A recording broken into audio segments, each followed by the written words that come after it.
Noi venim din viitor. Inteligență artificială, revoluție tehnologică, blockchain, realitate virtuală, bani digitali, Internet of Things. Vreți să țineți pasul cu noile tehnologii care ne schimbă viața? Stați cu noi la emisiunea Noi venim din viitor, prima emisiune de radio din România despre secretele viitorului. Cu Mirel Bran și invitații săi la RFI România, în fiecare duminică de la 3 la 3 și jumătate, o emisiune oferită de BRD Grup Societe General. Bine vă regăsim la o nouă ediție a emisiunii Noi venim din viitor, prima emisiune din România în care vorbim nu despre ce a fost, ci despre ce va fi. Sunt Mirel Bran și timp de o jumătate de oră vă propun să ne uităm la noi puțin pe dos, nu dinspre trecutul nostru, ci din viitorul nostru. Astăzi avem în studioul RFI România un patron de firmă românească de IT care le dă de lucru la francezi. Liviu Apolozan a terminat facultatea de electronică de la Politehnica din București în 1982 și a plecat în Franța imediat după ce Nicolae Ceaușescu a plecat din viețile noastre.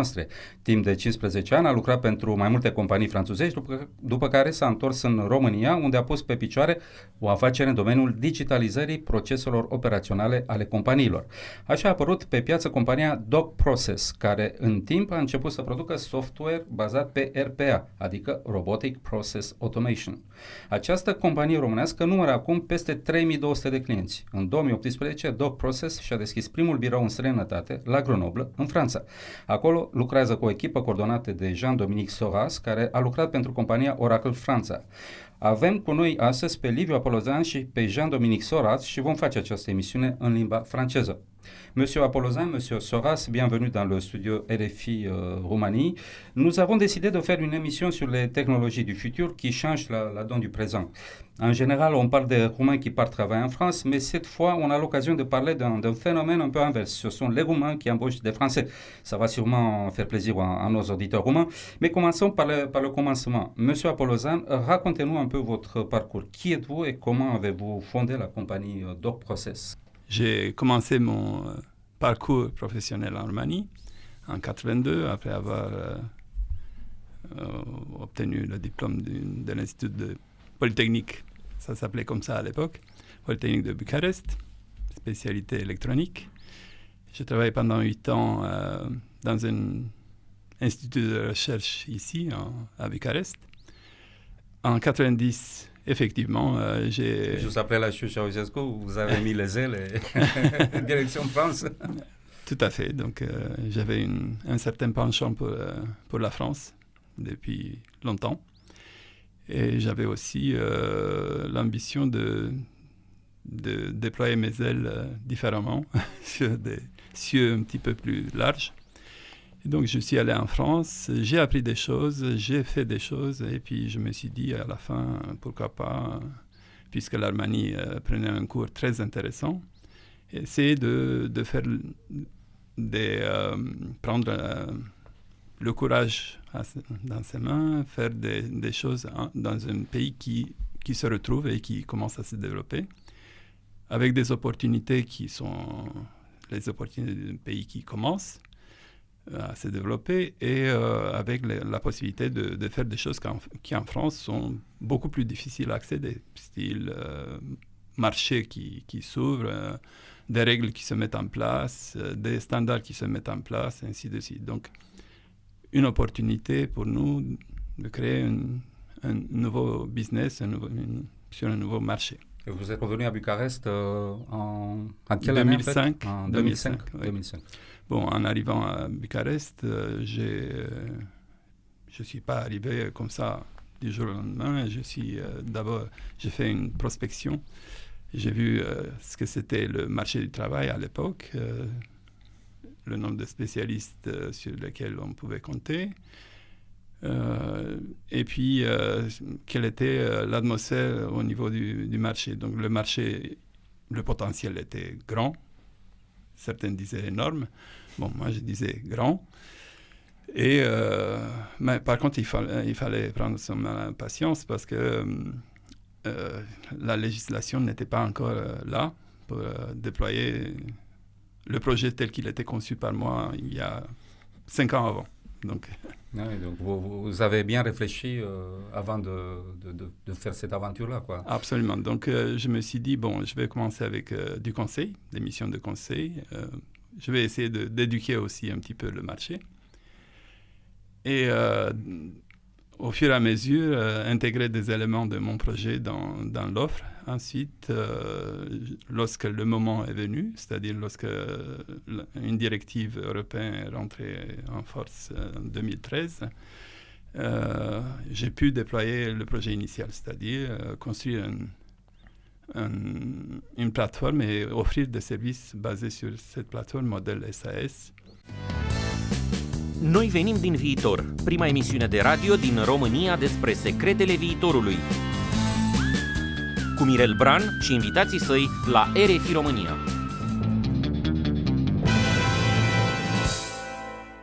En 2018, vous êtes allé jusqu'en France pour chercher des gens à travailler pour Doc Process, là. Oui. Et vous avez trouvé, enfin, vous vous êtes trouvés ensemble, je suppose, avec M. Soras. Je vais en profiter pour demander à M. Jean-Dominique Soras comment un peu son parcours. Racontez-nous un peu votre parcours et votre rencontre avec Doc Process. Avec plaisir, merci pour l'accueil déjà. Donc moi j'ai toujours été dans l'IT, dans la technologie, dans mon parcours professionnel. J'ai un historique moins long que celui de Livio, de M. Apollosan, mais j'ai commencé en 91-92 pour un grand groupe français à l'époque, c'était le groupe Bull, dans la technologie, dans à l'époque les mondes ouverts avec Unix, en tant que développeur tout simplement, hein. Et puis, de fil en aiguille, je suis passé par d'autres sociétés, toujours intéressé par l'ouverture vers des choses nouvelles. Choses nouvelles, c'est soit la technologie, soit la société, en tout cas, dans nos métiers.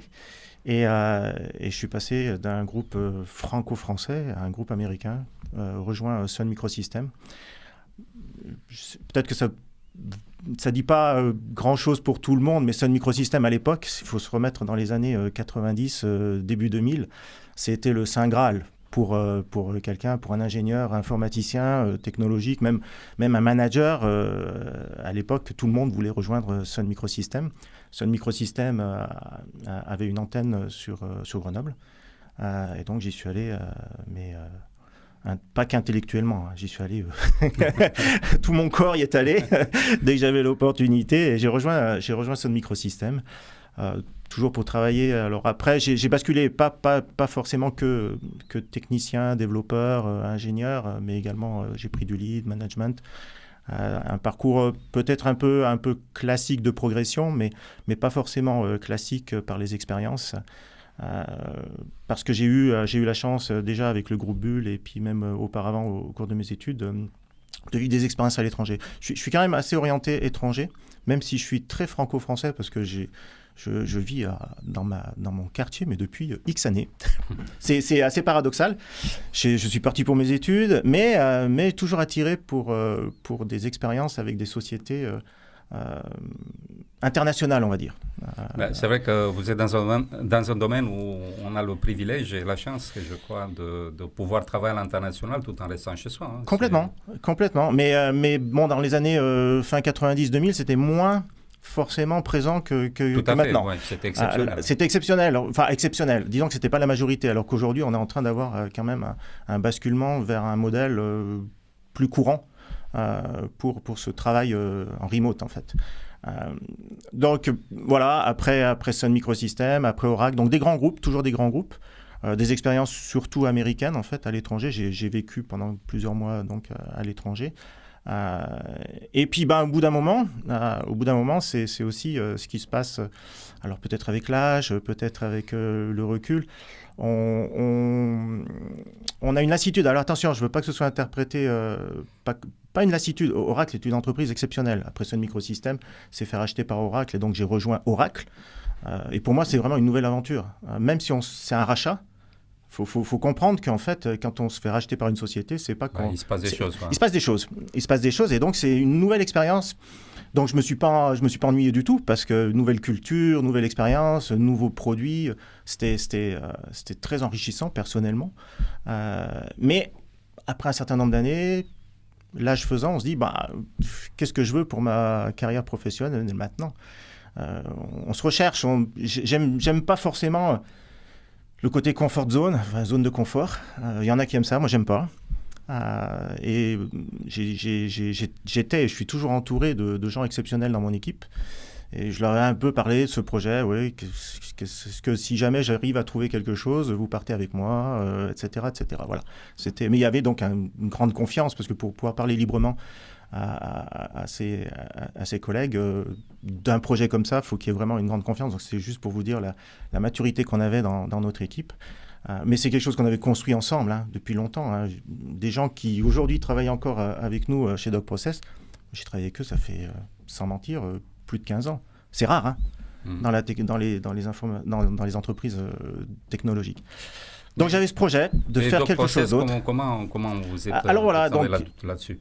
Alors, j'avais ce projet de partir à un certain nombre pour une autre aventure dans une autre entreprise. J'ai pris des contacts avec des groupes américains, c'est ceux que je connaissais le mieux, autres que le groupe pour lequel je travaillais. J'avais des choses très, très, très avancées.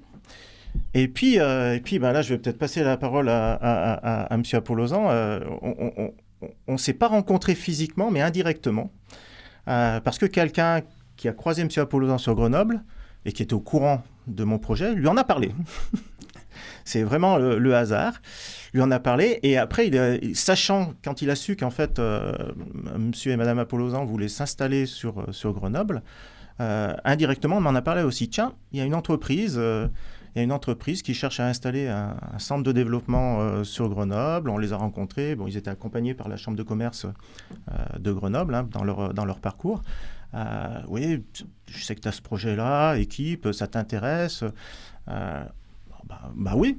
Et vraiment, aucun a priori. Il m'avait dit une entreprise roumaine. Et d'ailleurs, je me rappellerai toujours à l'époque, c'est là où ça peut surprendre. Il me dit, oui, mais c'est une entreprise roumaine. Oui, justement. Oui. Je dis, et alors mon projet, c'est pas de travailler pour un pays bien particulier. Non, mon projet, c'était d'avoir une nouvelle aventure professionnelle avec mon équipe, un renouveau.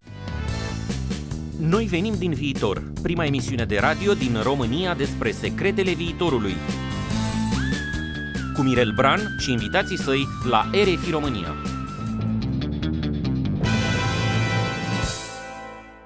Pour vous, Liviu Apollosan, ça s'est passé comment, de votre point de vue, cette rencontre qui vous a amené à faire du business ensemble? Donc, nous avions un plan pour se déployer sur la France d'abord et sur l'Europe occidentale depuis 2015, en fait. Et au départ, c'était un projet commercial. Mais la crise de ressources locales aidant, ce projet s'est transformé en projet global. C'est-à-dire, il fallait développer à la fois le produit et le commercialiser sur un sol plus riche en ressources, parce que personne n'est... Je pense que tout le monde est au courant. Il est très difficile maintenant de trouver des ressources dans le domaine informatique en Roumanie. Oui, c'est vrai, on dit qu'il y a beaucoup d'informaticiens, ce qui est vrai, mais il y en a beaucoup qui sont partis aussi. Enfin, c'est assez compliqué. C'est compliqué. Facile. C'est complexe, on ne va pas détailler ça. Donc, le projet avait commencé à prendre forme en 2015. 2017, c'était devenu déjà presque une situation de crise. Donc, il fallait accélérer les choses. Donc, nous avons été aidés par Business France, ici en Roumanie, par l'ambassade, et surtout Business France, qui nous a organisé une mission de prospection en France, avec l'aide des chambres de commerce de plusieurs villes. Donc, nous avons visité dans une campagne qui a duré plus d'une semaine, Paris, Bordeaux, Grenoble et Lyon. Pas mal. Oui. Et donc, nous avons été accueillis avec beaucoup de professionnalisme, beaucoup d'intérêt. Nous avons été étonnés de la qualité de l'organisation et de la qualité de contact. une fois arrivé à Grenoble, moi, je connaissais pas mal. J'avais travaillé pour Xerox avant en France pendant 10 ans. Et j'avais déjà travaillé avec le centre de recherche de Grenoble, de Xerox. Donc, je connaissais Grenoble, je connaissais son environnement scientifique. C'est une ville assez surprenante. Grenoble. Oui, c'est une ville pleine de ressources. Imaginez-vous, pour 250 000 habitants, il y a environ 65 000 étudiants. Donc, c'est énorme. C'est une richesse au niveau technique, intellectuel, qui est impressionnante.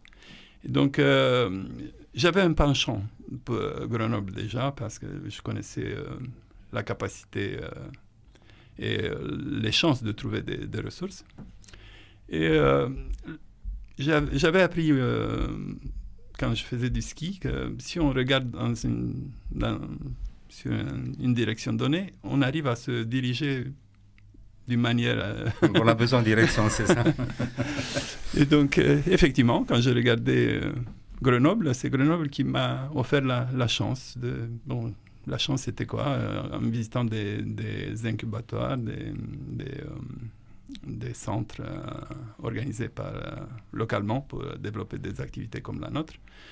Nous avons rencontré un groupe de chercheurs, non, c'est pas que des chercheurs, des anciens oracles plus des chercheurs qui avaient créé une société, une start-up, et qui nous ont présenté leur activité. Puis je leur ai dit, moi aussi je cherche de ressources. Ils nous ont dit, mais j'ai peut-être une idée. L'idée, c'était rencontrer M. Soras et ça s'est très bien passé. Donc, on était au mi-décembre là-bas. Et début janvier, déjà, on avait toute l'équipe. Ouais, l'équipe était formée, oui, tout à fait. Ouais. Et le 1er mars, la société était créée. Le 5 mars, la société était active avec toute l'équipe initiale au travail. Noi venim din viitor, prima emisiune de radio din România despre secretele viitorului. Cu Mirel Bran și invitații săi la RFI România.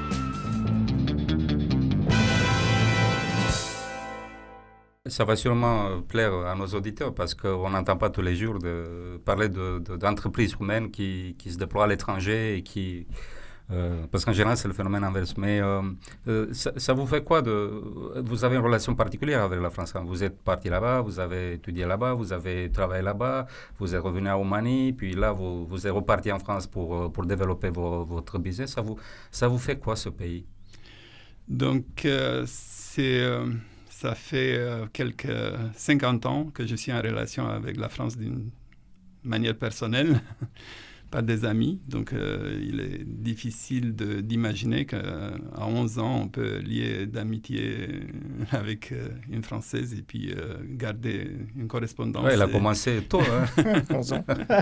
Oui, tout à fait. Et donc, ça m'a donné l'envie de connaître la culture française.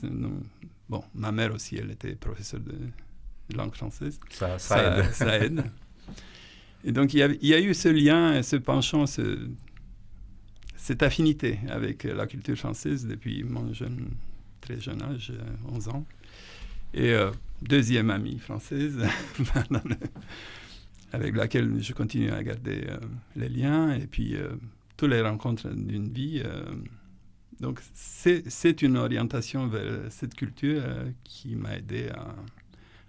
Lorsque je suis débarqué à Paris en 90, je me sentais comme chez moi. Oui. J'ai entendu beaucoup de gens dire ça, qui ont eu ce sentiment-là de mettre les pieds en France, se sentir de la première minute chez eux. Quoi. Je me suis retrouvé chez moi. Ouais. Et pour vous, M. Soras, la Roumanie, on sait très bien que la Roumanie n'a pas une image très bonne en France et en Europe occidentale en général, mais vous vouliez faire autre chose, vous avez tourné votre regard vers les États-Unis, mais vous êtes parti dans l'autre direction. Là. La Roumanie, ça vous fait quoi comme effet? En fait, à l'origine, je ne cherchais pas un pays, je cherchais un projet, vraiment, quelque chose pour une équipe qui a envie de construire, qui a envie d'aller vers l'avenir, qui a envie d'une certaine flexibilité, qui a envie intellectuellement aussi Les grands groupes, c'est exceptionnel, mais c'est un grand groupe. La rapidité de décision dans un grand groupe, elle est aussi rapide que la grosseur du grand groupe, si je puis dire. Donc ça veut dire très très très lent. Oui, plus c'est gros, plus c'est lent. Plus c'est gros, plus c'est lent. C'est pas forcément le cas peut-être de toutes les sociétés, attention, je ne veux pas généraliser, mais bon, il y a une structure qui fait que c'est... Alors, arrivé à un moment donné, nous, on aime bien être plutôt très, très, très actif, très réactif, très rapide. Et honnêtement, quand on a échangé avec M. Apollozan, compris son projet, et avoir accès, un accès direct, hein, la rapidité là, d'exécution, c'est immédiat. C'est un plaisir. Donc, c'est ça que je recherchais. Après la Roumanie, honnêtement, c'était un second point pour moi. C'était pas un axe prioritaire. Mais c'est pour ça que ça me freinait pas. J'avais pas de préjugés sur le pays, sur l'origine de la société. C'était pas du tout un problème. L'objectif, c'était vraiment le projet professionnel, le projet humain aussi. Parce que derrière un projet professionnel, enfin personnellement, j'ai cette conviction, s'il n'y a pas un projet humain, c'est difficile de construire quelque chose intelligemment et avec une satisfaction.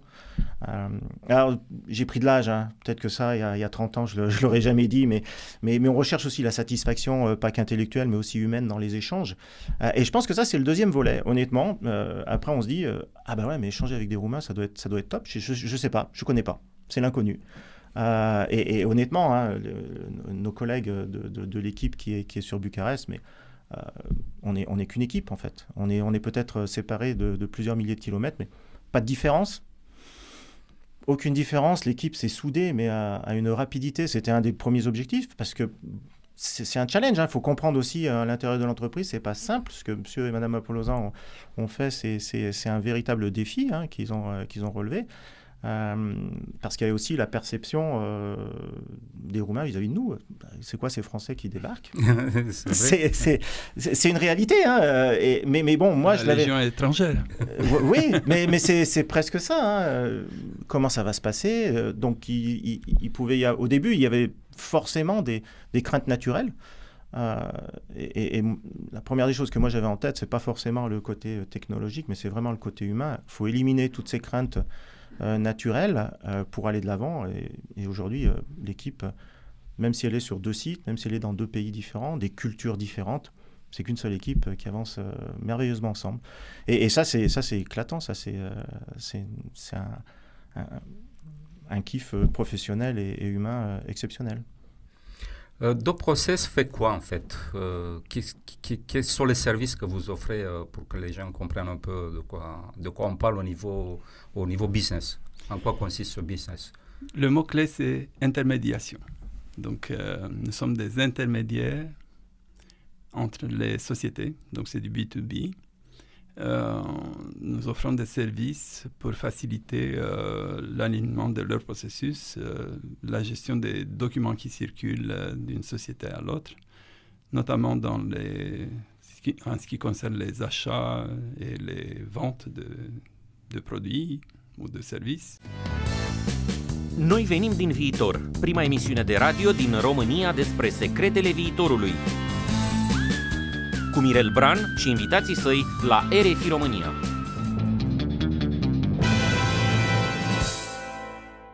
Quand vous parlez de l'intelligence artificielle, c'est un domaine sur lequel on est aujourd'hui en train d'investir pour comprendre quels peuvent être les prochains services que l'on voudra offrir à nos clients, basés sur une intelligence artificielle en pouvant analyser différemment la masse d'informations qui transite par notre plateforme et offrir des prédictions sur certains modèles business de nos clients, offrir du risk management, donc qui est vraiment anticiper ce que peut devenir certaines relations par rapport à ces échanges-là. Donc ce futur, ce risk management, ces prédictions sont en cours de développement en fait, à l'inverse de l'offre actuelle qui qui est très très riche déjà en services et en analyse pure et en business process, en réactivité aussi par rapport au changement des business flows de nos clients, et qui va tendre donc vers ces services nouveaux. Donc c'est un challenge. C'est un challenge parce que comme toute société qui essaie de comprendre en fait comment ces technologies nouvelles, comment ces nouveaux domaines peuvent se transformer en des vrais services, parce qu'on parle d'intelligence artificielle, buzzword, technologie, mais le vrai défi, le vrai challenge, finalement, c'est pas de mettre en œuvre de l'intelligence artificielle ou du big data. N'importe qui va sur Internet, il va voir la recette de cuisine pour commencer à s'amuser avec telle technologie. Ah, c'est super, ça y est, j'arrive à faire quelque chose. C'est la réalité, hein. Très rapidement, on peut arriver à faire quelque chose, mais ce quelque chose, est-ce qu'il est utile? Je pense que c'est la vraie question qu'il faut se poser. Vendable, est-ce qu'il apporte vraiment il apporte un plus à nos clients? Est-ce qu'il y a une demande solvable en face? Donc c'est cette analyse-là sur laquelle vraiment on est en train de se pencher, parce que notre objectif, c'est vraiment d'amener des nouveaux services à nos clients pour, comme vous le dites, faciliter, gagner du temps au final, et aussi diminuer les erreurs.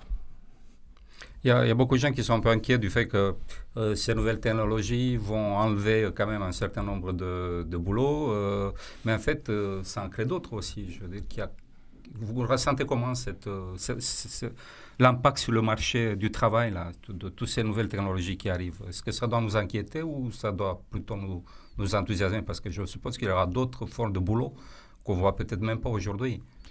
Je ne pense pas qu'il faut s'enthousiasmer ni craindre. Il faut garder la tête froide et travailler, parce que du boulot, il y en aura tout le temps. Il n'y a pas assez à mon avis, aujourd'hui, on manque plutôt de personnel qu'autre chose, dans tous les domaines. Donc, je ne vois pas une raison pour laquelle on peut craindre la technologie. La technologie peut nous aider. Maintenant, c'est charge à nous de trouver de nouvelles applications, de trouver de nouvelles... On arrive à la fin de l'émission et vous avez devancé un peu ma dernière question qui est très simple. Monsieur Apollosin, Monsieur Soras, est-ce que vous avez peur de robots? Pas du tout. J'attends le robot qui puisse me faire le café tout le matin, mais... il existe presque. Je ne l'ai pas encore. Non, moi non plus, non, du tout, non. C'est une évolution naturelle. 20 ans en arrière, est-ce qu'on avait peur du téléphone portable qui commençait à venir dans les voitures, les gros radios 2000, là, etc. C'est la même chose pour moi. C'est à nous de savoir ce qu'on voudra en faire. Je pense à nous en tant qu'humanité, hein, c'est la globalité. Hein. Personnellement, c'est un problème qu'on a depuis le début du monde. Je veux dire qu'au début, quand on a découvert le feu, le feu, tu peux mettre le feu à la maison, la machine à vapeur, un bon steak. Si on regarde tout l'historique industriel, technologique, il y a toujours eu des phases technologiques, des bons technologiques. Est-ce que pour autant ça a eu un impact négatif? Je n'ai pas le sentiment, c'est plutôt globalement positif sur notre façon de vivre, notre façon de construire sa vie grâce à la technologie. En tout cas, c'est mon opinion. Les machines Jacquard, c'était de l'intelligence artificielle aussi. On termine sur cette note positive. Bienvenue au Robot dans nos vies. Domnule Apollosin, domnule Soras, vă mulțumim că ați fost cu noi în studioul RFI România. Dragi ascultători, i-ați auzit pe Liviu Apollosin și pe Jean-Dominique Soras, doi oameni care au adus împreună IT-ul românesc și pe cel franțuzesc într-un proiect coordonat din România. Mai multe despre ceea ce fac ei puteți afla la adresa doc.process.com. În ce privește viitorul, treaba stă așa: ori ne omorâm unii pe alții într-un război nimicitor, ori construim împreună ceva atât de frumos încât poate bate orice ficțiune. Treaba asta o hotărâm împreună, dacă viitorul va fi o poveste sau ruina unui vis. Sunt Mirel Bran și vă aștept duminica viitoare de la 3 la 3 și jumătate. Să auzim de bine și stați liniștiți, noi venim din viitor și totul e ok. Noi venim din viitor, prima emisiune de radio din România despre secretele viitorului. Cu Mirel Bran și invitații săi la RFI România. O emisiune oferită de BRD Grup Societe Generale.